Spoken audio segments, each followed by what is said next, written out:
Jika mana salawat itu datang daripada malaikat, dinamakan istighfar. Orang yang malaikat minta ampun untuk dia. Siapa antaranya yang disebut oleh Rasulullah sallallahu alaihi wasallam? Orang yang berada dalam majlis ilmu. Selama mana kita duduk dalam majlis ilmu, tuan-tuan, selama itu malaikat kata, ya Allah ampunkan orang ni, ya Allah ampunkan orang ni. Tuan-tuan, kita tak dengar. Kalau kita dengar, kita seronok, tuan-tuan. Sebab kita tak dengar. Kita tak dengar. Jadi benda yang kita tak dengar, benda yang kita tak nampak, kita tak datang, tak jadikan kelazatan. Macam orang main saham, dia nampak, tuan-tuan, duit dia naik. Berarti dia seronok. Dia akan duduk depan komputer, tuan-tuan, sampai berjam-jam. Sebab dia seronok. Sebab dia akan tengok graf saham ni naik. Dan duit dia dalam akaun naik. Jadi dia seronok sehingga dia mampu duduk di dalam depan PC dia, depan laptop dia. Sehingga 6 jam, 7 jam, 8 jam. Agak-agak kita mampu tak, tuan-tuan, baca Quran sehingga 8 jam. Sebab tak diberi kepada kita keseronokan itu. Halwah itu, kemanisan itu. Sebab itu Masya Allah. Dan orang yang mendapat orang yang mendapat salawah daripada malaikat, iaitu orang yang berada di saf yang pertama dalam salat. Siapa yang ada di saf pertama, selama mana dia tidak bergerak, tuan-tuan? Selama mana dia tidak bergerak, kata Nabi SAW, malaikat minta ampun untuk dia. Ya Allah, ampunkan dosa fulan, ampunkan dosa fulan, ampunkan dosa fulan.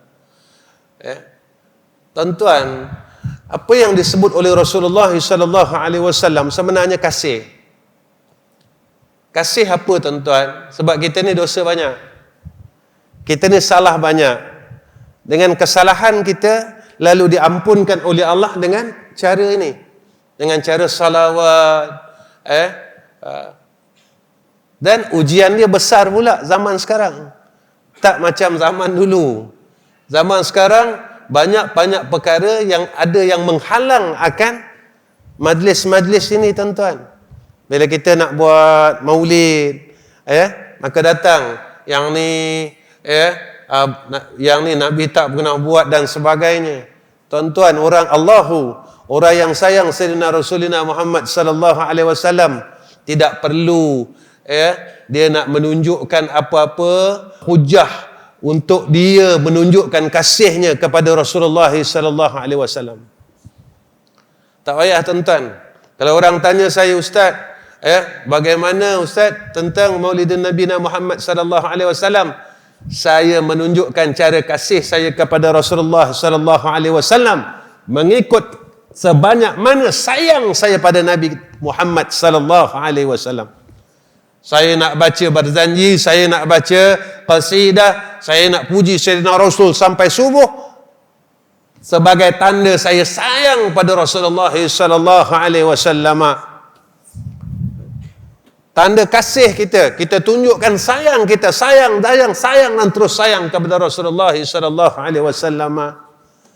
Sebab Rasulullah sayang kita, tuan-tuan. Kalau orang tanya saya begitu. Kalau orang tanya saya lah, tuan-tuan, saya tak perlukan dalil untuk saya tunjukkan kasih kepada Rasulullah. Macam mana, tuan-tuan? Tuan-tuan, saya bagi satu contoh begini. Ayah kita yang besarkan kita, yang jaga kita daripada umur 1 hari sehingga sekarang, mak kita yang besarkan kita daripada umur 1 hari sehingga sekarang, ketika kita nak menunjukkan rasa kasih kita kepada mak dan ayah kita, perlu ke, tuan-tuan, nak sebut dalil-dalilnya? Kalau tak ada dalil, saya tak boleh untuk menunjukkan sayang saya kepada mak dan ayah saya. Tak perlu, tuan-tuan, orang yang memberikan kita kebaikan, Allahu, daripada kecil sehingga kita dewasa. Maaf, tuan-tuan. Sebab halangan-halangan untuk beribadah ini semakin banyak. Semakin banyak. Kita mula dihalang dan dihalang dan dihalang. Dihalang dan terus dihalang, tuan-tuan. Zaman ini. Baik. Itu bila kita cakap benda ni, tuan-tuan, kita kena terimalah. Kita kena terima.